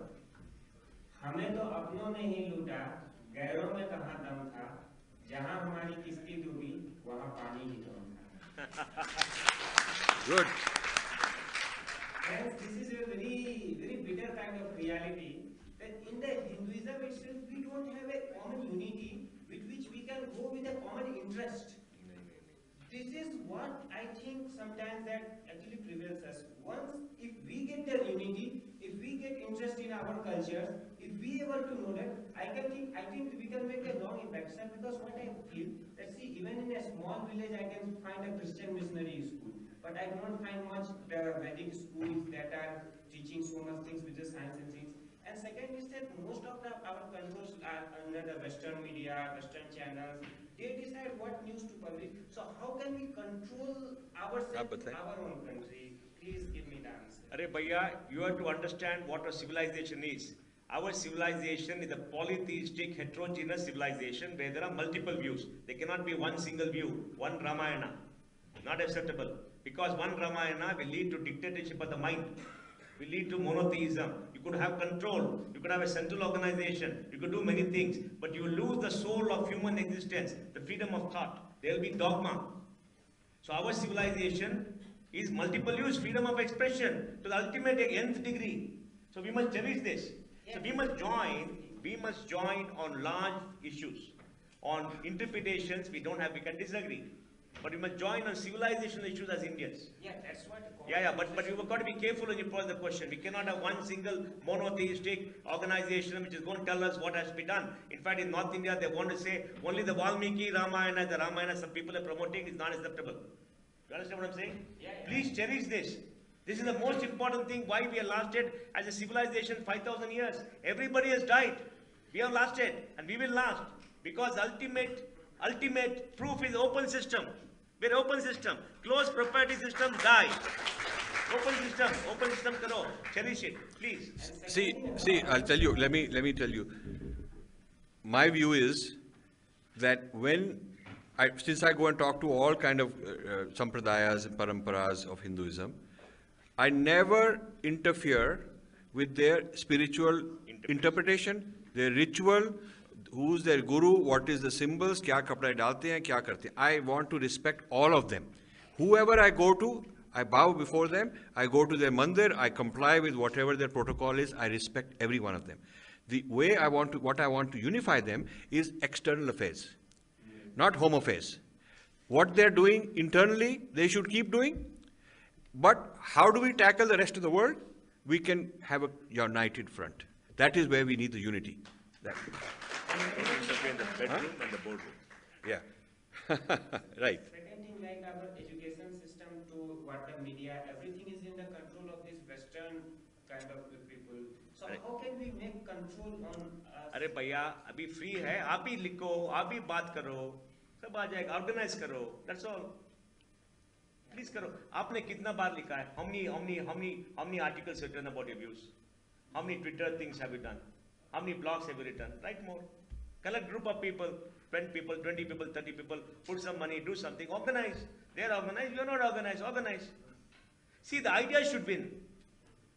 There cannot be dogma, the best idea should win. And that is what we are. In our civilization, the best idea wins. Shankara came and then Mangala Mitra, right? Yeah. Mandala Mitra defeated a debate. That's the power of the idea. And that we should cherish. So we may look at different times of being conquered by others because we don't have organization. But at the end of the day, the power of the idea ultimately wins. But like he says, external affairs. In America, they say, don't interfere in the bedroom and the boardroom for politicians. Do anything else, you do what you want.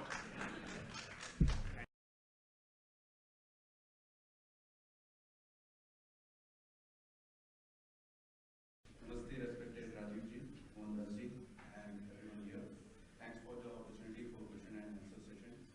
My basic question is like, we have a strong connection between Sanskrit and science, but how to uncover it? How to uncover it? See, this is Roddam Narasimha's long discussion debate with me on this very issue. Yeah. So this is already happening. People are, like IIT Bombay is teaching this course. There's a Rama Subramaniam, a professor there, and then there is Ganesh Ramakrishnan and various other people. They've actually, some years ago, I gave some talks there. And one of the action items was that they'll go to the faculty and they'll create a center for studies of our civilization. They actually, rather than complaining, they said, let's do it. And so now it's official, formal, part of the university curriculum, they are studying this. IIT Bombay, very prestigious place. So in pockets, this is beginning to happen. BHU has some of these things happening. Deccan College, the Vasant Shinde is the Vice Chancellor. He wrote one of the 10 volumes of our, which we produced in our foundation. He wrote one of those. He's an archaeologist. So he is very much into these things. So pockets of people here and there are doing it, and in their own particular institutes started teaching classes. But it has not been something, I went to many people. When Murli Manoj Joshi was the HRD, he came to New York, and the Council General invited me to have a private dinner with him because he had heard of my work. And I told him I'm doing this history of science and technology. He was very appreciative, thought this is great. But then there was no follow-up by their side. Nobody did anything. And then when Kapil Sibal was the Minister of Science for a while, Ram Jethmalani and his family, they introduced me to him because they knew him. And we took volumes, we had 4 or 5 volumes at the time, and he was very, very appreciative and said, we will get back to you, but nothing happened. Nothing happened. So I don't know about how the government, how to convince them, but I'm seeing traction in particular universities happening right now. Sir, are you doing means, is there any linkage happening between all these pockets? Yes.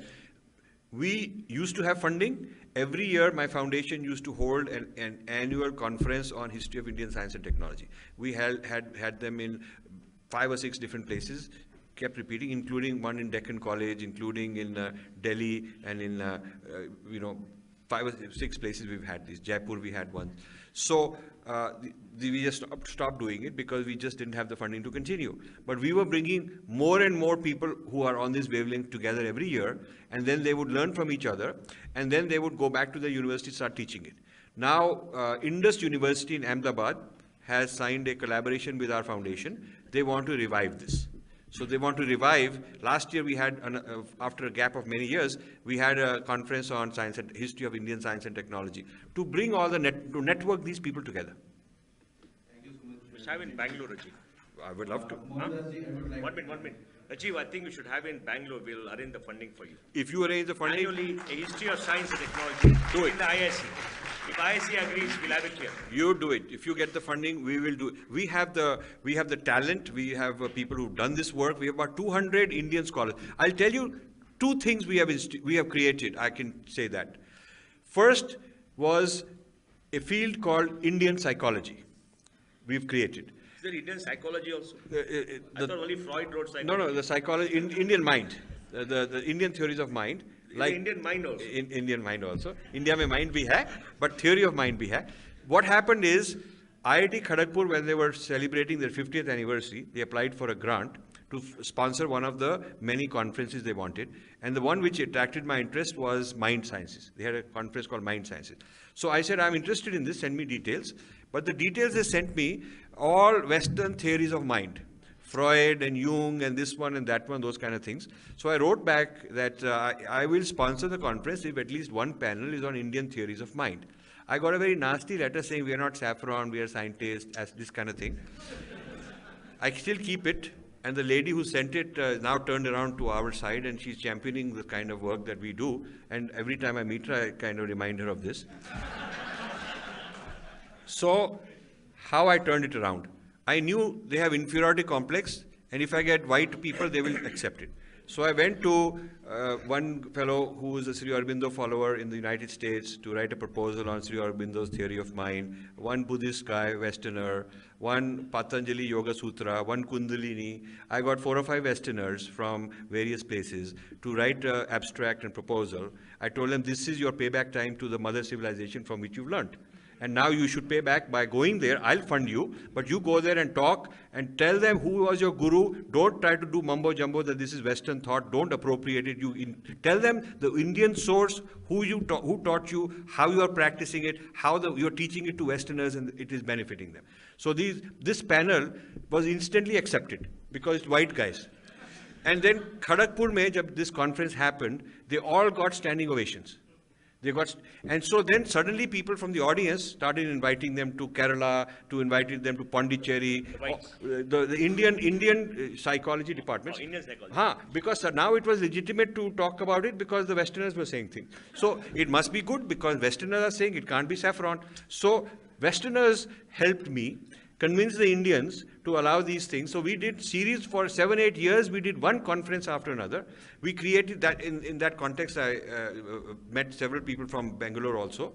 Sangeeta Menon was a PhD student, and we funded her many, many times to go and give these classes and built her up as a person. Like that, we built up several people in India to become experts in Indian theories of mind.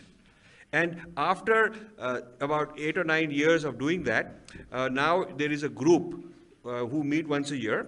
And they consider themselves to be the academic scholars on Indian theories of mind. So a whole discipline has been created by doing this.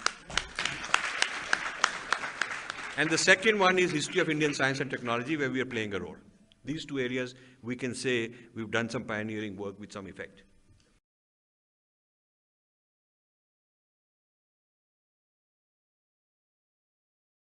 Yeah, I'm Aditya, and I have a question for Rajiv, sir. Being a Swayamsevak myself, and as a Swayamsevak, I would like to ask you this question: are you also in talks with our Saraswati Charakji, and so that you can get your work more like propounded more in both in the US as well as other countries as well as in India, because of the kind of in dialogue with who? In dialogue with who? With RSS Saraswati Charakji. It's you have to request your leaders. Like in the spiritual organizations, I was brought in because so many people in various spiritual organizations continued lobbying to their leader, and the Swamiji said, okay, let's bring this guy, and then I was in. So in your organization, it is you have to do that, because people at the very high level tend to be surrounded by insiders and do not have an outside perspective. I found this in the corporate world. As a management consultant, the top guys would bring a person like me from the outside because they were too insulated and they were getting the same views. And so they needed an outside perspective. So any big old organization becomes stodgy unless you bring outsiders. And I don't want to name organizations, but I think certain organizations in India have become inbred, stodgy, built on obedience, not on challenging, not on provocative ideas. And they should all get somebody equivalent to a McKinsey to do a SWOT analysis: strengths, weaknesses, opportunities, threats, shake things up. And they need to bring outside executives into the positions. I used to do turnaround management as a consultant for big companies who had these kind of problems, the AT&Ts and these kind of, very successfully. And one of the standard things to do is to bring outside management. Not all the management, but certain amount of outside blood you need to bring in. So you have to tackle internal to your organization why it is that they have conclave but don't invite me. They invite, half the people they invite are actually reading my stuff and repackaging it. They even tell me that. But why they don't invite, because I don't know. You have to discuss and try to convince them.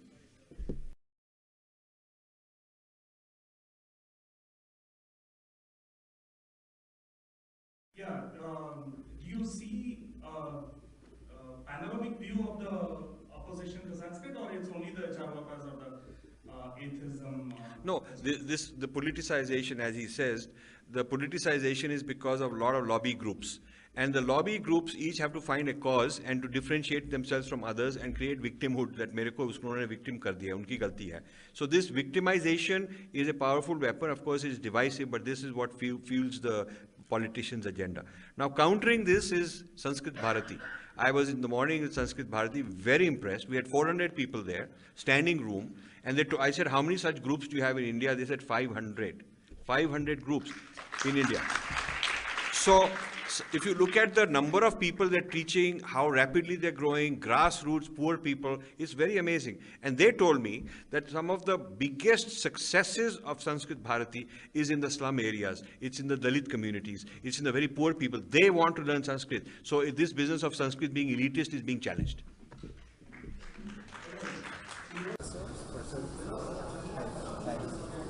Sir, no.